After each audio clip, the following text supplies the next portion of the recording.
परमात्मने नमः। ये देखिए, इस समय दादा भगवान के जो अनमोल वचन बताए जा रहे हैं, इसी में से ये भगवान का, दादा भगवान का यह है छठा वचन कि हमसे जो कुछ भी होता है उसकी वापसी ना चाहें। जब वापसी की इच्छा करते हैं तभी दुख मिलता है। यदि भगवान एक को छोड़कर किसी और के हाथ से पानी दिलवाना है तो वो हमसे उसी से ही दिलवाएगा। हम तो उसी के हाथ से पानी लेंगे, हमको उसी से लिया लेना है। ये इच्छा हमको दुखी करती है। जैसे भगवान ने बता रहे हैं कि हमने किसी के साथ कुछ भी किया तो हम वापसी की उम्मीद ना रखें। अगर हमने वापसी अगर मांगी तो ये कोई, भगवान ने कहा, किया हुआ नहीं है, प्रेम नहीं है, उसमें तो व्यापार होता, व्यवहार होता है। कहते कभी जैसे कहते हैं, अगर पहले से ही कोई फल रख करके अगर इच्छा की तो वो क्या होता है, ये सेवादारी नहीं है, ये तो व्यापार है। वही गुरु बता रहे कि ये व्यापार है। इसलिए और हमारी ये भी इच्छा नहीं होनी चाहिए कि हम सोचते हैं कि हमारे घर वाले ही हमारी सेवा करें, हमारे ध्यान रखें। गुरु कहते हैं, नेक छोड़ करके, जैसे भजन में है ना, छोटे घर को छोड़ के मैंने घर पाया, संसार किया मैंने संतों से व्यापार। जो लोग घरी में प्यार पाते हैं, प्रेम प्रशंसा पाते हैं, तो वो घरी वाले के, घर वालों के ही रह जाते हैं। लेकिन जो भगवान ने कहा घर की तरफ से मन को हटा करके संसार को अपना घर बनाते हैं तो सारा संसार उनके नतमस्तक होता है। तो यही समझा रहे भगवान कि तुम ऐसी अपनी इच्छा ना करो कि हम इन्हीं से ही पानी लेंगे, यही हमको सेवा करेंगे। गुरु कहते वो तुम्हारा अगर काम है, वो स्वयं भगवान किसी न किसी से करवाएगा जरूर, और बिना करवाए नहीं। देखो सूरदास जो थे, कहते आखिरी इस टाइम पर उनको तो दिखता नहीं था, और दूसरे उनको ऐसी संपेट में, इतना पेट उनका जो है खराब रहता था, लेटीन आने लगी थी, तो स्वयं भगवान उनकी सेवा करने के लिए आते थे। और सच में जो भी है तो परमात्मा ही। हम अपने कर्म के कारण नहीं देख पाते हैं, लेकिन भगवान के अलावा दूसरा और कौन है। अब ये बता रहे 7वां वचन, भगवान जी ने बताया कि हमारा काम है पौधे की जड़ में पानी डालना तथा उसको देखभाल करना। कभी अंदर ये ना आए कि हमने जिस डाल पर पानी डाला है वो फूल भी उसी डाल पर निकले। अरे फूल चाहे जिस डाल पर निकले, हमें तो काम करना है, उसके फल में नहीं जाना। जैसे बताया कि पेड़ होता है तो पेड़ में देखो पानी जड़ में डाला जाता, क्या जड़ में फूल खिलते हैं?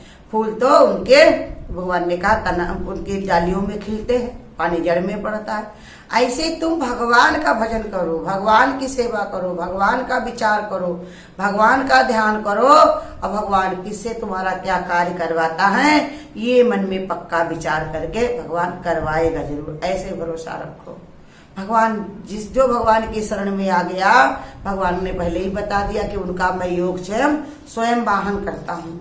जो निरंतर मेरे में ही लगे रहते हैं, निरंतर मेरे में ही रमे रहते हैं, उनका मैं योगक्षेम स्वयं वाहन करता हूँ। भगवान को ये विश्वास फिर किसी पर नहीं रहता है कि वो उसका कार्य करेगा कि नहीं। भगवान कहते हैं मैं स्वयं उनके लिए खुद अपनी जिम्मेदारी लेकर के कार्य करता हूँ। और देखो ना ऐसा करें तो इतने बड़े बड़े संत महात्मा हुए धरती पर, क्या इतना इस गान गुणगान के काबिल थे? कौन थे इतने? ना इतने पढ़े लिखे थे, ना इतने जात वर्ण ऊंची थी, ना इतना उनका जो है रुतबा कोई ऊंचा था, लेकिन ऐसे दिलों पे सबके बैठाया, सारा संसार उनके नतमस्तक। जैसे हमारे आज गुरु को ही रख लो, कितने वकील, इंजीनियर, डॉक्टर, पता नहीं कहाँ देश विदेश, मेरठ में, बंगलोर में और अमेरिका में कहाँ कहाँ लोग हैं, और सब गुरु से कितना मिलना चाहते, कितना एक शब्द सुनना चाहते, उनका कितना दर्शन करना चाहते, क्योंकि गुरु के अंदर ये इच्छा नहीं है।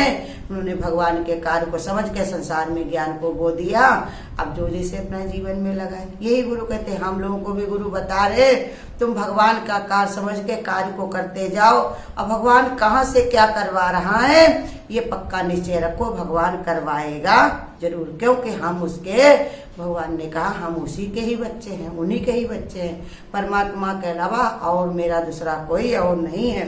तो कहते इसलिए मानना है। और कहा भी है कि देखो डाल में पानी डाल देते, और कितना बढ़िया बताया कि अगर हम मन लगाकर ध्यान से भी अगर 1 घंटे के लिए 2 घंटे के लिए बैठकर भगवान का ध्यान भजन कर लें और हर समय उसकी भी ताजगी हमको बनी रहेगी। पेड़ में क्या होता है, 24 घंटे में एक बार पानी डाला जाता है, लेकिन 24 घंटे पेड़ सब हरे भरे रहते। ऐसे ही गुरु हमको भी बताते हैं कि योग विचार करके भगवान का ध्यान करके सत्संग भजन में मन को लगा करके सुनना है या अपना पढ़ना है या समझना है या मनन चिंतन कर करके अपने ध्यान में रखना है, और उसके बाद फिर हमारे 24 घंटे बिल्कुल हंसी खुशी से ही गुजरेंगे, भगवान के ध्यान विचार में ही जाएंगे। कहते ये 8वां वचन बता रहे हैं कि भगवान जी ने बताया कि यदि हमारे अंदर ज्ञान का एक वचन भी आ गया तो पूरा का पूरा ज्ञान आ गया। जिस प्रकार से एक चारपाई का एक पावा पकड़ ले तो पूरी की पूरी चारपाई हमारी तरफ आ जाती है। एक वचन माने क्या गुरु बताते हैं, एक बूंद जो हृदय बसाए वो पंडित फिर योनि न पाए। एक वचन माने गुरु कहते यही श्रद्धा, एक वचन मन में बैठ जाए कि गुरु हमारे स्वयं भगवान हैं, या गुरु जो बताते वही बात हमको माननी है। शरीर से हम भले को ना कर पाए, लेकिन हमारे मन में ये निश्चय पक्का है कि गुरु हमारा भव पार करेंगे, गुरु के सहारे ही हमको चलना है, गुरु की बातों पर ही हमको विश्वास करना। जहाँ विश्वास आ गया फिर उसका कोई उद्धार रोक नहीं सकता। गुरु कहते थे हम अगर गुरु के वचनों पे चलते रहे तो उद्धार हमारा निश्चित है, कोई हमारे उद्धार को रोक नहीं सकता। इसलिए भगवान बता रहे देखो तुमने ये शरीर भरे में कितनी सारी इंद्रियां हैं, कितनी सारी नाड़ियां हैं, कितनी सारी हड्डियां हैं, इसी में कितने सारे भगवान ने कहा सब कर्म सब शरीर में बना हुआ क्या क्या है इसके अंदर, और एक मन है जो अगर हमने भगवान में लगा दिया तो पूरा शरीर उसी में नाचा करता है। हाथ उसी की सेवा में लगे रहते हैं, पांव उसी के लिए ही चलते हैं, सारी इंद्रियां मेरी उसी का कार्य में रत रहती हैं। यही बता रहे अगर मन को तुमने भगवान में लगा पाए तुम तो जानो सारा काम तुम्हारा बन गया। और मन ही हमारे बंधन का भी कारण है और मन ही हमारा मुक्ति का कारण भी है। इसलिए गुरु हमको बता रहे कि एक पावे को भी अगर तुमने एक पावे को खींच लिया तो सारी चारपाई तुम्हारी तरफ आ जाएगी। ऐसे ही सारे कर्म हमने भगवान की ओर अपने मन को जोड़ दिया तो सारे कर्म हमारे भगवान के लिए ही होंगे। इसलिए समझा रहे, अब ये बता रहे भगवान की 9वां वचन, सुख दुख दोनों है मेहमान, दुख भी जाने वाला है और सुख भी जाने वाला है। अगर ये वचन दिल में समा गया तो कभी भी कोई दुख नहीं लगेगा। जैसे भगवान ने बताया कोई मेहमान तुम्हारे घर आता है, अगर तुमको कोई बता दे कि मेहमान आया है तुम्हारे घर की ये लिखा पढ़ी करा लेगा और यहीं रहेगा तो तुम्हें कितना दुख होगा। और जब तुम ये जानते हो आज आया है कल चला जाएगा, बहुत ज्यादा परसों चला जाएगा तो कोई दुख नहीं रहता। मन में सोचते अरे आज खाना पीना बना लो, आज देख रेख इनकी कर लो, कल तो इनको जाना ही जाना, परसों जाना ही जाना। यही विचार ज्ञानी के अंदर आ जाता है कि दुख और सुख दोनों ही मेहमान हैं, किसी के पास रुकने का समय नहीं है, क्योंकि मेहमान का अपना घर खुद है। वो कोई काम पड़ा तो आया हुआ है, कोई कारणवश आया हुआ वो फिर लौट जाएगा। ऐसे ही ये दुख सुख जो है हमको अपनी स्थिति बताने के लिए ही आते हैं।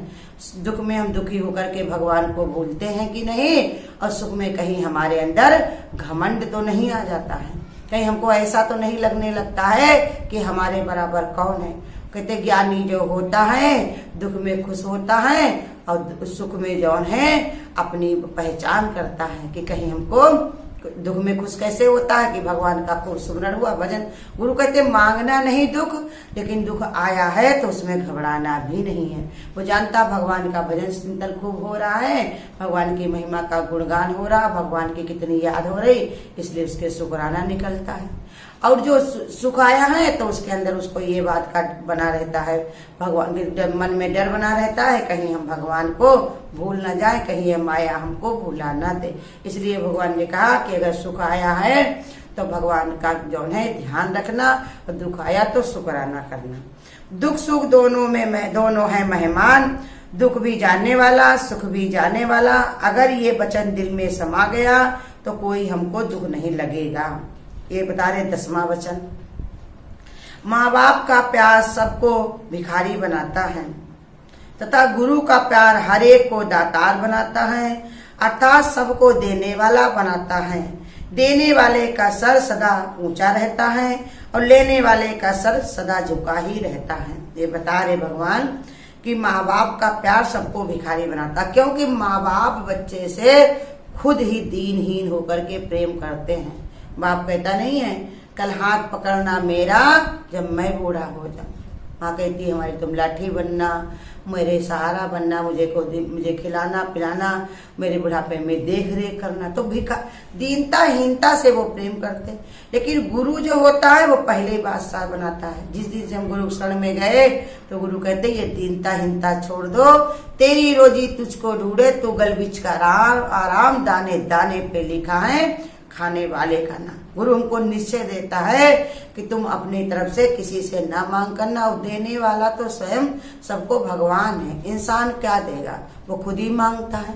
जैसे बताया कि एक जो था राजा अकबर के राजा के दरबार में आया, बादशाह के दरबार में एक भिखारी आया मांगने के लिए, संत था। तो भाई उसके चौकीदार ने उसको बिठाया और कहने लगा भैया अभी हमारे राजा साहब जो है बादशाह जी नमाज पढ़ रहे हैं, उसके बाद में आपको जो चाहोगे वो देंगे। तो उसने कहा कि भाई नमाज क्यों पढ़ते हैं? तो कहा नमाज नहीं पढ़ेंगे तो फिर ये लाएंगे कहाँ से? पहले वो अल्लाह मियाँ से मांगते हैं, तब सबको देख रेख करते, सबको देते हैं। तब उसके वो चला गया। जब जाने लगा कहा भैया तुम अब जा रहे हो, अब तो आने वाले हैं बादशाह। तो कहा कि आने दो भैया, जिससे वो मांगते हैं हम भी उससे मांग लेंगे। जब वो मांग करके ही देंगे तो हम भी उन्हीं से मांग लेंगे। यही गुरु हमको कला सिखा देता है कि जिससे संसार मांग मांग के दूसरे को देता, उसी से तुम भी उसी के अधिकारी हो, तुम भी उसी के जाए जन्मे। और फिर मांगने की क्या जरूरत है? भगवान ने तुम्हारा प्रारब्ध पहले ही सारा लिख दिया है, सब कुछ पहले से ही उसने बना दिया है। बनना था सो बन गया, अब कुछ बनना नहीं। जो भी लिखा है, जो भी बना है, परमात्मा ने पहले ही सब निश्चित कर दिया। तो इसलिए गुरु हमको यही सिखाता है, और ऊंचे में ऊंचा है भगवान, वो तुम्हारे अंदर है और वही सबके अंदर है। तो वही सिखाता है कि ऊंची नजर सर्राफ की। वो अपने ज्ञान विचार में इतना ऊंचाई उसके अंदर रहती है, न किसी को नीचे अपने आप गिरता है, न किसी को गिरने देता। जैसे गुरु हमारे हमको अनल का पक्षी बताते हैं कि अनल का पक्षी जो होता है वो अपने बच्चे को न नीचे गिरने देता है न स्वयं गिरता है। इतना वो होशियार होता है कि ऊपर से अंडा वहीं से फेंकेगा कि जमीन से एक बित तक नीचे, एक बित जब जमीन रह जाती तभी अंडा फूट करके और छोटा सा बच्चा खुद ही उड़ने लगता है। ऐसे गुरु हमको ऐसे विचार देता है कि हम फिर जो है झंझटों से निकल आते हैं, ये दीनता हीनता हमारी चली जाती है। हाँ, दिखाई पड़ता है कि शरीर से हमें कभी किसी से खुशामद भी करनी पड़ती है, कभी किसी के साथ रहने के व्यवहार के लिए हमको झुकना भी पड़ता है, लेकिन वो झुकना भी उसका झुकना नहीं होता। वो अंदर से जानता है कि इसके अंदर भी वही भगवान है, वो हमारी मदद करने के लिए ये भगवान ऐसे ही स्वांग बनाए हुए है, ऐसी लीला हमको दिखा रहा। यही पक्का विचार उसके अंदर, भगवान ने कहा जागृति पैदा रहती। हमेशा उसके अंदर ऐसे विचार आते हैं कि एक परमात्मा बैठ करके इससे कार्य करवाएगा, इसलिए हमको निमित्त बना करके इससे ये खुशामद भी करवा रहा है। तब भी है तो भगवान ही, मेरा अपना परमात्मा ही। तो इसलिए परमात्मा गुरु अपने बच्चे को ये छुड़ा देते, उसको सर उठा करके चलना सिखाते हैं, ऊंचा कर देते हैं। ऊंचा सर कैसे है? क्योंकि उसके अंदर, सबके अंदर वही एक परमात्मा है जिसने अपनी पहचान की है। शेर गुरु कहते हैं शेर शिवोहम की गर्जना करो तो तुम्हारे अंदर कभी नम्र भाव नहीं आएगा, दीनता हीनता नहीं आएगी, बकरी की तरह मैं नहीं करोगे। जैसे बताया कि शेर का बच्चा एक बार क्या है बकरी के झुंड में चला गया, शेर का बच्चा बकरी झुंड में चला गया और बकरियों के साथ रहते रहते वो भी मैं करने लगा। एक दिन क्या हुआ, शेर उसको रास्ते में मिला तो उसने देखा कि ये तो शेर का बच्चा है लेकिन मैं कर रहा है। तो उसके पास में गया, कहा अरे तुम तो शेर के बच्चे हो, लेकिन वो भाग गया बकरी के झुंड में।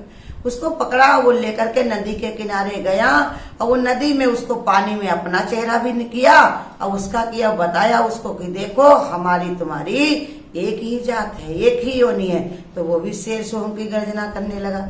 यही गुरु भी हमको अपनी जात बताता है कि जात हमारी आत्मा, परमेश्वर परिवार। एक आत्म भाव से हमारे अंदर ये विचार भर देता है तो हमारी दीनता हीनता सब छूट जाती है।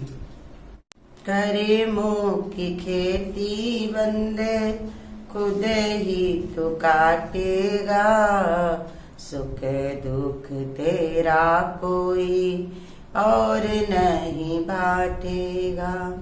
बचपन गवाया तूने खेल और कूद में, मस्त जवानी गई वो भी तेरी भूल में।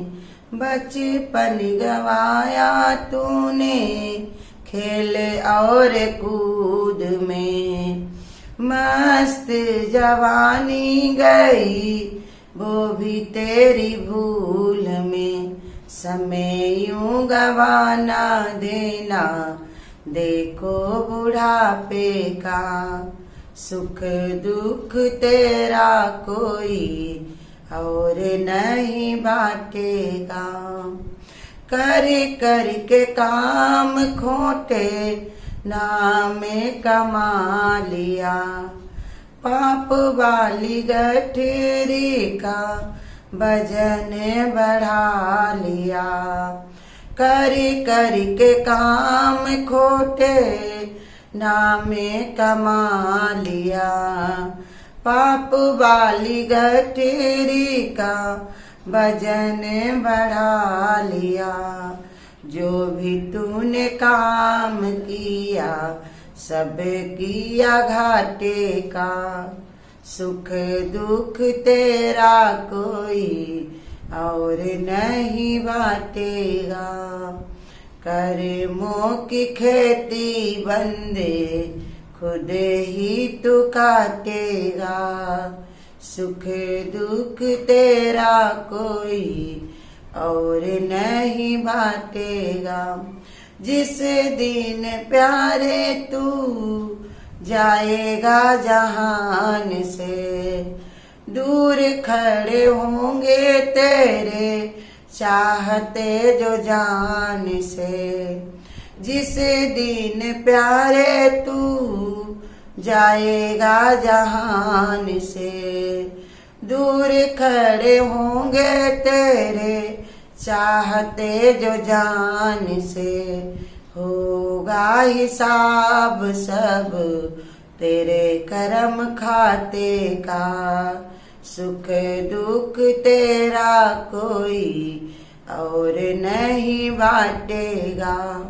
कर्मों की खेती बंदे खुद ही तू काटेगा, सुख दुख तेरा कोई और नहीं बांटेगा।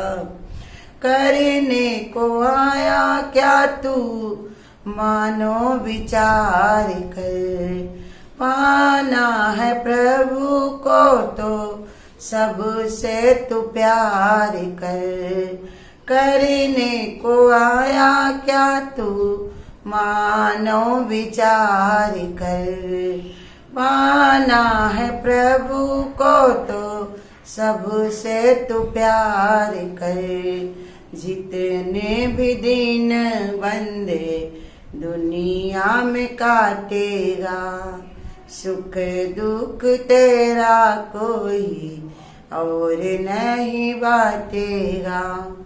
कर्मों की खेती बंदे खुद ही तू काटेगा, सुख दुख तेरा कोई और नहीं बांटेगा। हरि ओम। अगर आपको आज की वीडियो अच्छी लगी हो तो वीडियो को लाइक और शेयर करना ना भूलें। आगे की वीडियोस देखने के लिए चैनल को सब्सक्राइब करें और नोटिफिकेशन